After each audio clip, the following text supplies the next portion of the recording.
북한이 오늘 오전 동해상으로 단거리 탄도미사일 3발을 발사했습니다. 하루 전 우리 국방당국이 고체 추진 우주 발사체를 발사한 데 대한 맞대응 차원으로 해석됩니다.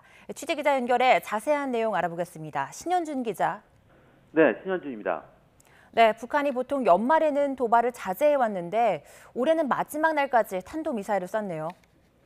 네, 북한이 오늘 오전 동해상으로 단거리 탄도미사일 3발을 발사했습니다. 합동참모본부는 오늘 오전 8시쯤부터 북한이 황해북도 중화군 일대에서 동해상으로 발사한 단거리 탄도미사일 3발을 포착했다고 밝혔습니다. 또 탄도미사일은 350여 킬로미터를 날아가 함경북도 길쭉은 앞바다의 무인도인 아일섬 주변에 떨어진 것으로 전해졌습니다. 발사 지점인 황해북도 중화군은 평양시 남쪽으로 일부 군사시설이 있는 곳인데요. 하지만 중화군에서 탄도미사일을 발사한 것은 이번이 처음이어서 이동식 발사대를 사용하고 고체연료 추진 방식의 단거리 탄도미사일을 발사한 것으로 추정됩니다.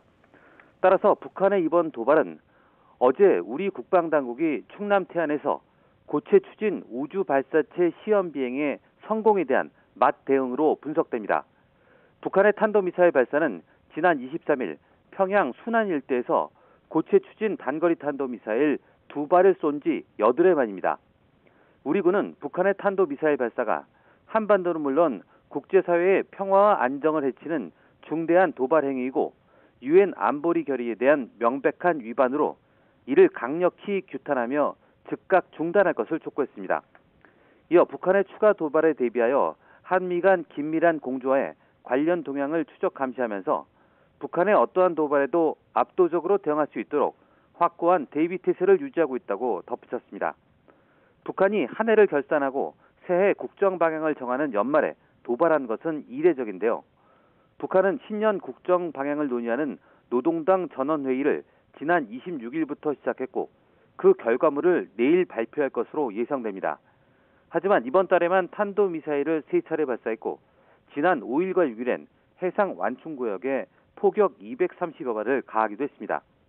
또 지난 26일에도 북한의 소형 무인기 5대가 우리 영공을 침범했고 이 중 한 대는 서울까지 진입했다가 돌아가기도 했습니다.